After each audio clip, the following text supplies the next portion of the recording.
first-generation college students graduate, while some don't just break the mold, they shatter it. Today, we meet the University of Florida's alumna, Melanie DeSimone Shetmans, a first-generation student whose journey from struggle to commencement speaker and Student Excellence Award winner is inspiring students across the state.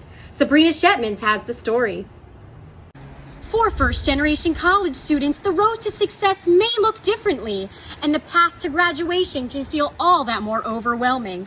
For Melanie DeSimone Shetmans, that path became a story of resilience, a powerful message that she shared with thousands at the University of Florida's 2025 commencement ceremony. Melanie arrived to the swamp as a first-generation college student, facing challenges many fail to see.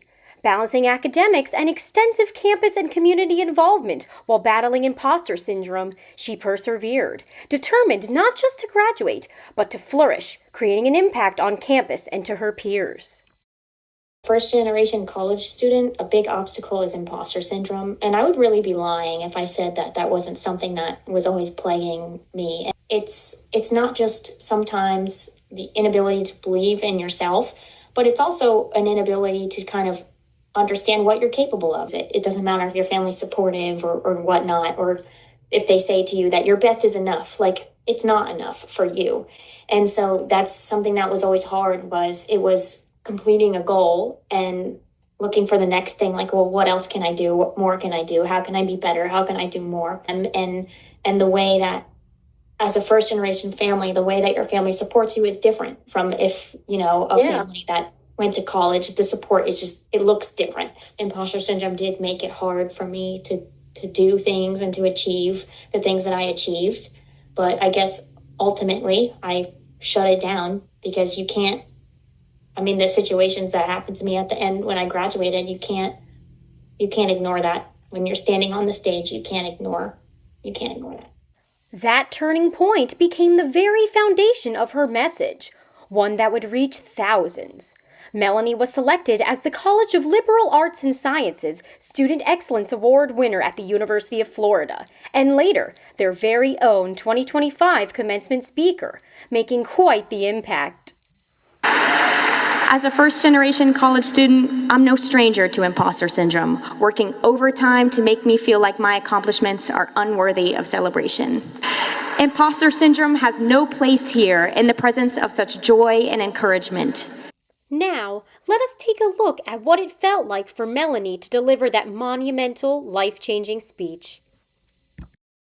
When you're in the moment, when you're on that stage, you know that this is something that you're going to want to relive a million times in your life. That at that moment, giving that speech was like, well, there was no more I could do. There was not any better I could do. And that's kind of how it felt in that moment. It was so surreal. It was 7 minutes of no imposter syndrome and just feeling proud of my accomplishments for 7 whole minutes, which was really an incredible feeling.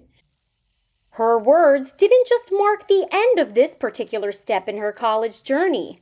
They gave hope to other first-generation students who saw their very own stories reflected in hers, which is the exact effect that she wanted to have and the impact that she wanted to leave on students everywhere.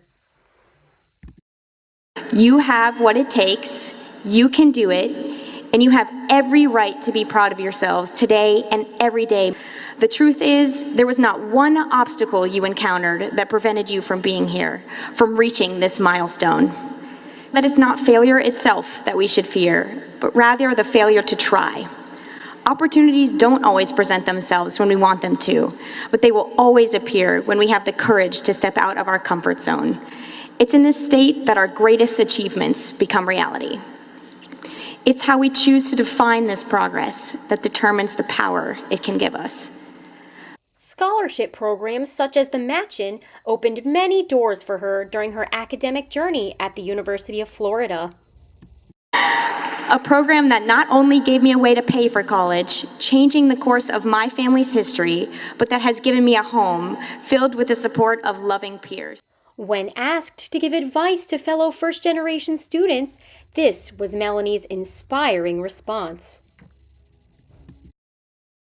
I would say that there is never a time that you aren't doubting, then I think that people who aren't forward about that, they're lying, especially as a first generation. But obviously anyone can do this, harnessing that superpower of networking, to know your professors, getting to know your peers, and building connections that you don't have coming from your family, because there are opportunities everywhere and you just have to know how to seek them out. And that really comes from, as a first generation, doing extra work to find that. So my biggest advice to people would be to just, imposter syndrome is lying to you, to know that, and to know that people are lying to you if they tell you that life is not just a cycle of uncertainty, and just remembering that every single person feels the same uncertainty.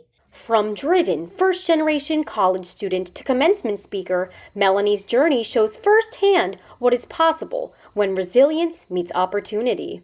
She hopes her story can serve as a reminder to others that their voice and their future matter and will make an impact. Reporting for RTDNA, UCF, and independently, I'm Sabrina Shetmans.